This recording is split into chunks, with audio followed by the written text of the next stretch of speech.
नमस्कार दोस्तों, स्वागत है आप सभी का भावना साइकोलॉजी क्लासेस में। और आज की जो हमारी क्लास होने वाली है बेसिकली वो है सेकंड ईयर के लिए, जो कि बीए इन साइकोलॉजी ऑनर्स वालों के लिए है। ठीक है, ये बेसिकली क्लास जो है वो किन के लिए है, जो कि बीए साइकोलॉजी ऑनर्स कर रहे हैं। ठीक है, बीए इन साइकोलॉजी ऑनर्स कर रहे हैं। ठीक है, ऑनर्स वालों के लिए ये, बीए वालों के लिए नहीं है। बीए इन साइकोलॉजी ऑनर्स वालों के लिए है। ठीक है, इस सब्जेक्ट का जो कोड है बेसिकली वो है बीपीसीसी 105। बीपीसीसी 105 इसका कोड है। ये रिसर्च के बारे में है और ये सेकंड ईयर के बच्चों के लिए क्लास है। ठीक है, फर्स्ट ईयर के बच्चों के लिए क्लास की है, सेकंड ईयर में फर्स्ट सब्जेक्ट आपका बीपीसीसी 105 उसके बारे में। ठीक है, अब हम देर ना करते हुए अपनी क्लास स्टार्ट करते हैं। क्लास में बेसिकली आपको सबसे पहले क्या कराया जाएगा, यूनिट 1 है आपकी, जिसके अंदर हम रिसर्च पढ़ने वाले हैं। रिसर्च से पहले आपको थोड़ा सा पता होना चाहिए। इस चैप्टर के अंदर हम एक तो इंट्रोडक्शन पढ़ेंगे कि साइकोलॉजिकल रिसर्च क्या होती है, गोल्स क्या होते हैं उसके, कैरेक्टरिस्टिक क्या होती है, स्टेप्स क्या हो सकते हैं, एथिकल इशू क्या हो सकते हैं, डिडक्टिव या इंडक्टिव रिसर्च क्या होती है। इन सब चीजों के बारे में हम बेसिकली पढ़ेंगे। ठीक है, सबसे पहले जो आपका इंट्रोडक्शन पार्ट है बेसिकली इसमें आपको बताया गया है कि नंबर ऑफ प्रॉब्लम्स होती है और इश्यूज होते हैं जो हम डेली लाइफ पे इनडायरेक्टली या डायरेक्टली उससे अफेक्ट होते हैं, और जिसकी वजह से हमारे बिहेवियर पे और बहुत सारी चीजों पे हम पे असर पड़ता है। तो उन चीजों के जानने के लिए, उन चीजों को जानने के लिए बेसिकली हमें रिसर्च करना बहुत जरूरी होता है।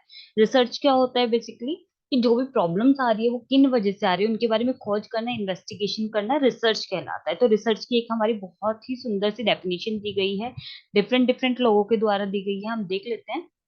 1.2 में जाएंगे तो यहाँ पे बेसिकली रिसर्च की डेफिनेशन हमारी यहाँ पे मिलेगी आपको। देखो इसके अंदर नीचे हम स्क्रॉल डाउन करते हैं तो आप देखते हो कि यहाँ पे काफी सारी डेफिनेशन दी हुई है बेसिकली रिसर्च के बारे में। अगर हम सिंपल टर्म में हम देखें तो रिसर्च बेसिकली क्या होती है, research in simple terms can be explain as adding information to the existing fund of knowledge. जो आपके पास एग्जिस्टिंग नॉलेज है उसमें आप और ज्यादा इंफॉर्मेशन ऐड ऑन करते हो थ्रू इन्वेस्टिगेशन, थ्रू रिसर्च, बार बार खोज करते हो। जो आपके पास ऑलरेडी इंफॉर्मेशन है, मान लो कि किसी भी चीज से, किसी भी इश्यू से रिलेटेड आपके पास 50% नॉलेज है ऑलरेडी। ठीक है, 50% आपके पास नॉलेज है और 50% बाय इन्वेस्टिगेशन आप करते हो। ठीक है, जो 50% आप चीज कर रहे हो, एडिंग इंफॉर्मेशन जो कर रहे हो already existing fund of knowledge में, वो आपकी कहलाएगी रिसर्च। खोज के द्वारा ही तो आप कोई चीज मतलब कि पता लगा पाते हो किस चीज के बारे में। जैसे कोविड 19 आया था आपका, तो आपको ऐसा तो था नहीं कोविड 19 के बारे में सब कुछ मालूम था पहले से ही। हमने रिसर्च करी, उस पर खोज की है, इन्वेस्टिगेशन की है, और जो हमारे पास थोड़ी बहुत इंफॉर्मेशन थी तो उसमें हमने और ज्यादा इंफॉर्मेशन इन्वेस्टिगेशन के थ्रू एड ऑन करी। ठीक है, तो इसको हम बोलते हैं रिसर्च। रिसर्च क्या होती है सिंपल लैंग्वेज में, adding information to the existing fund of knowledge. ठीक है, यहाँ पे एक और चीज बताई गई है कि ये बेसिकली फ्रेंच वर्ड से रिसर्च से निकल के आया है। ठीक है, जिसका मतलब होता है टू ट्रेवल थ्रू और सर्वे, कुछ ट्रेवल करना या फिर सर्वे करना। सर्वे के थ्रू या ट्रेवलिंग थ्रू हम बेसिकली इंफॉर्मेशन गेन करते हैं। ठीक है, तो इसलिए इसको रिसर्च बोला जाता है। अब यहाँ पे काफी सारी डेफिनेशन भी दी गई है। जैसे कि पहले कैंडलिंगर जी की एक डेफिनेशन दी हुई है कि scientific research as a systematic, control, empirical, critical investigation of natural phenomena guided by theory, hypothesis about the pre-assumed relations among such phenomena। ठीक है, एक डेफिनेशन ये है। और एक सिंपल सी डेफिनेशन यहाँ पे मिलेगी आपको, research in simple terms can be defined as a systematic investigation to find answer to a problem. कोई भी आपके पास एक प्रॉब्लम है, उसका आंसर फाइंड आउट करने के लिए आप सिस्टमेटिक इन्वेस्टिगेशन करते हो। सिस्टमेटिक मतलब स्टेप बाय स्टेप एक इन्वेस्टिगेशन करते हो, और आप उस चीज को हम क्या कहते हैं, रिसर्च बोलते हैं। ये आपकी डेफिनेशन बेस्ट है, ये आप कर सकते हो, इजी सी डेफिनेशन है बिल्कुल, जो बर्न्स जी ने दी है। ठीक है, एक और डेफिनेशन आपकी यहाँ पे दी हुई है, systematic and objective analysis and recording of controlled observation that may lead to the development of generalization, principles or theories resulting in prediction, possibly ultimate control of events। ये एक डेफिनेशन है, थोड़ी सी हमें टफ लग रही है याद करने के पर्पज से, अदरवाइज इसको समझेंगे तो हमारे लिए इजी रहेगा। ठीक है, जैसे कि यहाँ पे बोला गया है सिस्टमेटिक एंड ऑब्जेक्टिव एनालिसिस। ठीक है। सिस्टमेटिक क्या होता है, जब हम स्टेप बाय स्टेप कोई इन्वेस्टिगेशन कर रहे हैं, रिसर्च कर रहे हैं। रिसर्च क्या होती है, बेसिकली इन्वेस्टिगेशन होती है, स्टेप बाय स्टेप कर रहे हैं। ऑब्जेक्टिव एनालिसिस है, मतलब जो सबके लिए सेम है, रिकॉर्ड कर रहे हैं। किनको रिकॉर्ड कर रहे हैं, कंट्रोल ऑब्जर्वेशन को। कंट्रोल ऑब्जर्वेशन क्या होगी, जो हम लैब के अंदर कोई ऑब्जर्वेशन करते हैं, कोई एक्सपेरिमेंट कर रहे हैं, उसको हम रिकॉर्ड करना। ठीक है। और उसके थ्रू हम एक कंक्लूजन पे पहुंचते हैं, एक चीज पे पहुंचते हैं और उसको जनरलाइज करते हैं। जनरलाइज का मतलब होता है जो रिसर्च आपका रिजल्ट आया है बेसिकली उसको सभी लोगों पे अप्लाई करना, इसके लिए आप रिसर्च कर रहे हो उन सभी लोगों पे। ठीक है। और उसके थ्रू हम कुछ प्रिंसिपल या थ्योरी बनाते हैं, और जो उसके अकॉर्डिंग हम प्रिडिक्शन करते हैं, वो हमारा अल्टीमेट रिजल्ट होता है, अल्टीमेट हमारा खोज होती है उस चीज के बारे में। जैसे कि मान लो मुझे एक रिसर्च करनी है कॉफी के बारे में, कि कॉफी पीने से बेसिकली, कॉफी अगर मैं पीऊंगी तो मुझे नींद ज्यादा आएगी। ये मैंने एक रिसर्च करनी है, ठीक है, कि कितने कप कॉफी पीऊं कि मेरी नींद चली जाए या नींद ज्यादा है। कोई भी हाइपोथेसिस आप बना सकते हो। ये मैंने एक टेंटेटिव स्टेटमेंट बनाया है, बेसिकली प्रेडिक्शन किया है मैंने एक स्टेटमेंट का, कि अगर मैं कॉफी पीने से और नींद में क्या संबंध है, कॉफी और नींद में क्या संबंध है, कि जितनी ज्यादा मैं कॉफी पीती चली जाती हूँ, जितनी ज्यादा मैं कॉफी पीऊंगी उतनी ही मेरी नींद कम होती चली जाएगी। ये मैंने एक हाइपोथेसिस बनाई, एक रिलेशनशिप बनाई है, जिसको मैंने टेस्ट करना होता है अपनी रिसर्च के थ्रू। ठीक है। तो हम ये देखेंगे एक लैब के अंदर और पता लगाएंगे ये सही है ये गलत है। ये लैब के अंदर करना होता है, इसलिए हम कंट्रोल ऑब्जर्वेशन बोलते हैं, कि जहाँ पे है ना हम बाकी सारी चीजों को कंट्रोल करके रखते हैं यहाँ पे। जैसे कि कितने कप कॉफी पिलानी है, वो उस पर भी कंट्रोल है बेसिकली। नींद कितनी आती है उस पर्सन को, उस चीज का भी हमने ध्यान रखना है। और कोई रीजन तो नहीं है टायर्डनेस का जिसकी वजह से नींद ज्यादा आ रही हो कॉफी के अलावा। ठीक है, वो सब चीजें हमने ध्यान रखनी होती है। तो इस वाली डेफिनेशन को भी हम समझने का ट्राई करेंगे यहाँ पे। ठीक है। नेक्स्ट आ जाते हैं, some of the key points in the above given definition of research are as follow. कौन कौन सी आपकी यहाँ पे की पॉइंट दी गई हैं जो आपकी इस डेफिनेशन से निकाल के बनी हुई है, इसको हम कैरेक्टरिस्टिक या फीचर भी बोल सकते हैं। सबसे पहले आप जो की पॉइंट्स दिए हुए हैं डेफिनेशन के वो देख सकते हैं। सबसे पहले क्या है, सिस्टमेटिक इन नेचर। ये जो बेस्ट ऑफ कैन लिखा हुआ है ना बेसिकली, इनकी दी हुई जो डेफिनेशन है उसमें से ये की पॉइंट्स निकाल गए हैं। इसको हम कैरेक्टरिस्टिक भी बोल सकते हैं रिसर्च की। कैरेक्टरिस्टिक में भी आप यही लिख सकते हो, फीचर ऑफ रिसर्च में भी आप यही लिख सकते हो। तो सबसे पहले इसमें लिखा गया है it is systematic in nature. जो रिसर्च होती है वो कैसी होती है, सिस्टमेटिक होती है नेचर में। Psychological research is systematic as well as scientific in nature and follows a pattern of scientific process. It is important that research is carried out in systematic and scientific manner so as to ensure that the outcome of the research can be relied on and the researcher have confidence in the outcome of the research. अब यहाँ पे कहना क्या चाहते हैं, systematic का मतलब होता है स्टेप बाय स्टेप, कि पहले एक स्टेप आएगा, उसके बाद फिर सेकंड स्टेप आएगा, देन थर्ड स्टेप आएगा, इसके थ्रू हम कोई भी रिसर्च करते हैं। तो ये होती है सिस्टमेटिक। साइंटिफिक, हम जब किसी भी रिसर्च को बोलते हैं तो साइंटिफिक का मतलब है जिसको हम प्रूव कर सके, जिसके जो भी हम रिसर्च कर रहे हैं उसके हमारे पास एविडेंस हो, साथ के साथ जो भी हम काम कर रहे हैं जिसपे भी हम एक कंक्लूजन पे पहुंचे तो उसके जो हमारा रिजल्ट आया है उसके हमारे पास कुछ ना कुछ एविडेंस जरूर हो, कि जो भी हमने रिसर्च निकाली है, जो रिजल्ट निकाला है रिसर्च का, उसका हमारे पास प्रूफ होना चाहिए। ठीक है। अगर मैंने बोला कि हमारे यहाँ पे जितने भी पर्सन होते हैं उनको मैगी खानी पसंद है, तो मेरे पास बेसिकली प्रूफ होना चाहिए कि उन लोगों ने मैगी खाई है, या फिर उन्होंने बयान दिया है, ये हमने उनको ऑब्जर्व किया है, रिकॉर्डिंग्स है हमारे पास, या उन्होंने खुद अपना फीडबैक जो सर्वे दिया है उसमें लिखा हुआ है, या इंटरव्यू के दौरान उन्होंने बोला है। ये सारे आपके सबूत पे काम करते हैं। सेकंड जो इसमें चीज है बेसिकली वो है, सेकंड चीज जो इसके अंदर है वो आपकी है इट इज ऑब्जेक्टिव। रिसर्च की डेफिनेशन में आप देख सकते हैं, उसमें सेकंड चीज क्या बोली गई है इसके अंदर, सिस्टमेटिक एंड ऑब्जेक्टिव एनालिसिस। ठीक है, सिस्टमेटिक एंड ऑब्जेक्टिव। सिस्टमेटिक की हमने डेफिनेशन देख ली। अब ऑब्जेक्टिव क्या होता है, ऑब्जेक्टिव होता है जो सबके लिए सेम हो। Objectivity is a significant characteristic of any research and care needs to be taken that no subjectivity creeps in. अब subjectivity और objectivity इन दोनों वर्ड्स में क्या डिफरेंस होता है। ऑब्जेक्टिविटी होती है, यहाँ पे बोला गया है रिसर्च जो होती है ऑब्जेक्टिव होनी चाहिए, मतलब सबके लिए एक समान होनी चाहिए, कोई भी सेम प्रोसेस करेगा सेम रिजल्ट आए उसका, ऐसा ना हो कि वो सब्जेक्टिव हो। जैसे कि मान लो कि मैं रिसर्च करने गई और उस वक्त में सब्जेक्टिव कारण, सब्जेक्टिव होते हैं सबके अपने अपने होते हैं, आपकी सिचुएशन पे बेस होते हैं। जैसे अगर मैं बोलूँ आपकी लाइफ स्ट्रगल और मेरी लाइफ स्ट्रगल डिफरेंट डिफरेंट है, दैट इज सब्जेक्टिव, जो सबके अलग अलग होंगे। ठीक है।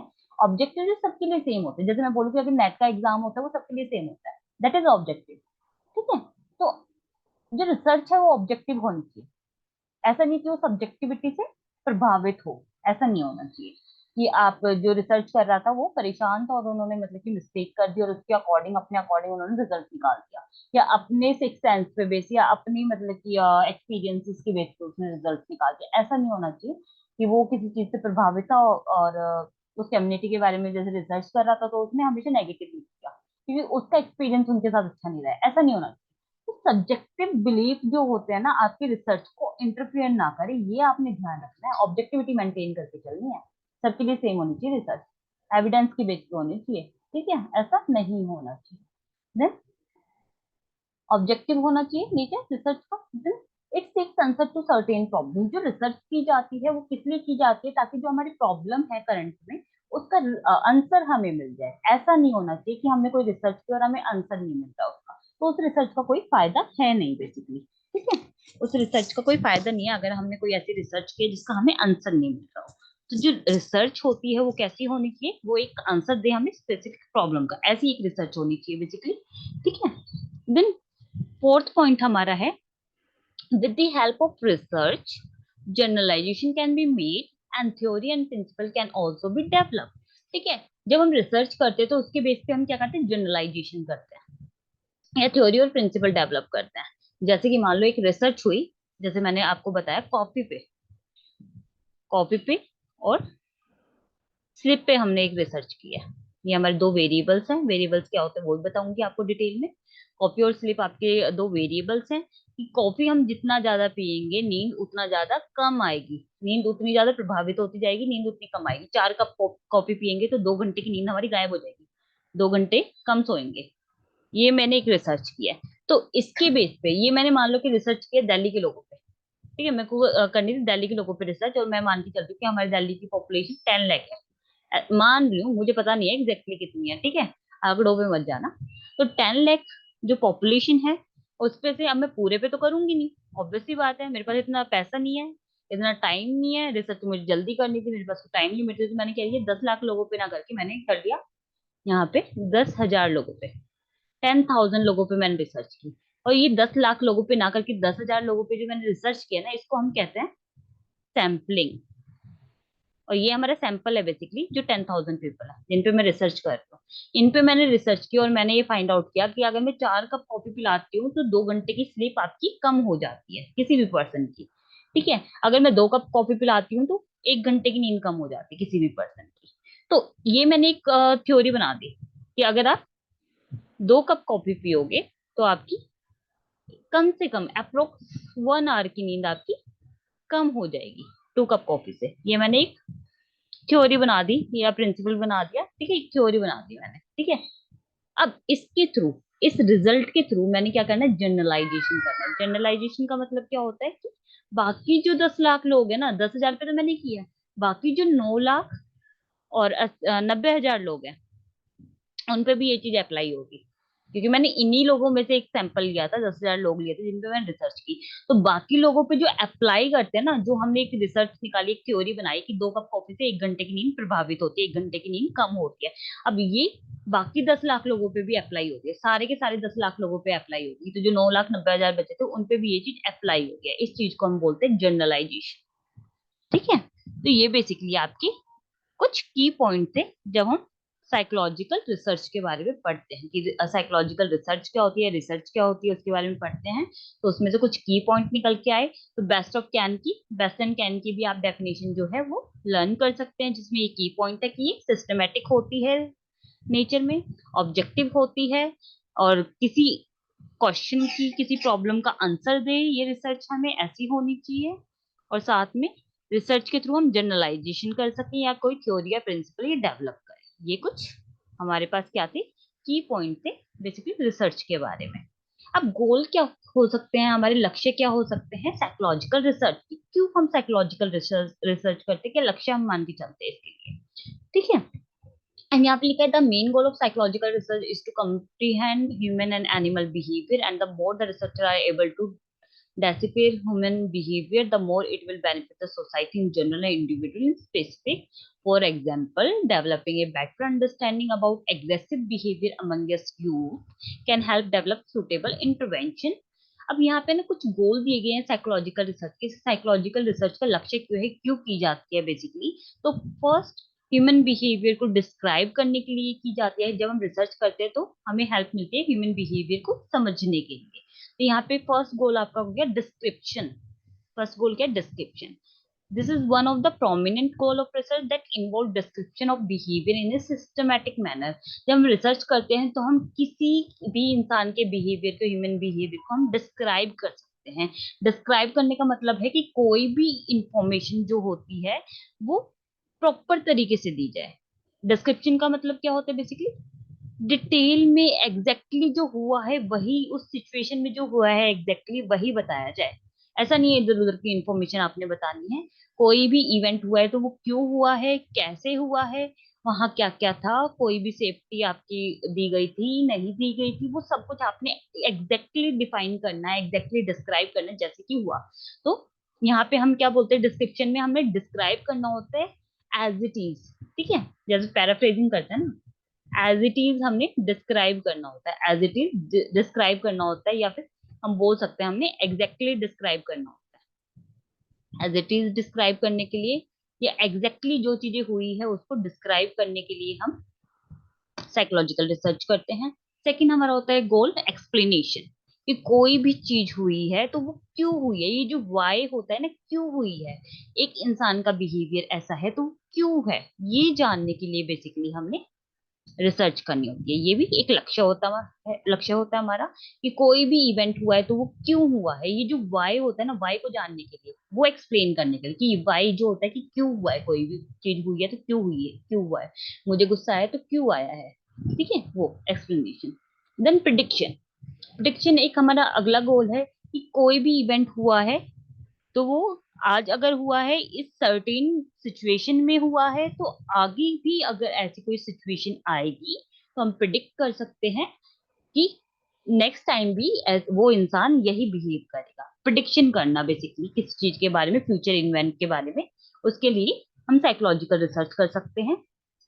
जैसे कि मान लो कि एक पर्सन है, एक पर्सन है जिसको आज गुस्सा आया, जिसने एग्रेसिव बिहेव किया या फिर उसको गुस्सा आया, कोई रीजन था उसका गुस्सा आने का, कोई रीजन रहा होगा। ठीक है, तो आज हमने इस बात पे रिसर्च की कि कौन सा रीजन था, रीजन क्या था बेसिकली उसके एग्रेशन का। तो अगर ये हम पता लगा लेंगे क्या रीजन था, क्या सर्कमस्टेंसेस थे, तो हम प्रिडिक्ट कर सकते हैं, उसके बेस पे हम क्या कर सकते हैं, प्रिडिक्शन कर सकते हैं कि ऐसा चीज कभी फ्यूचर में होगी। फ्यूचर में जब भी कभी ऐसा कुछ होगा तो उस इंसान का जो बिहेवियर है वो एग्रेसिव ही होगा। तो ये हम प्रिडिक्ट कर सकते हैं, तो प्रिडिक्शन एक हमारा गोल हो सकता है। Then control.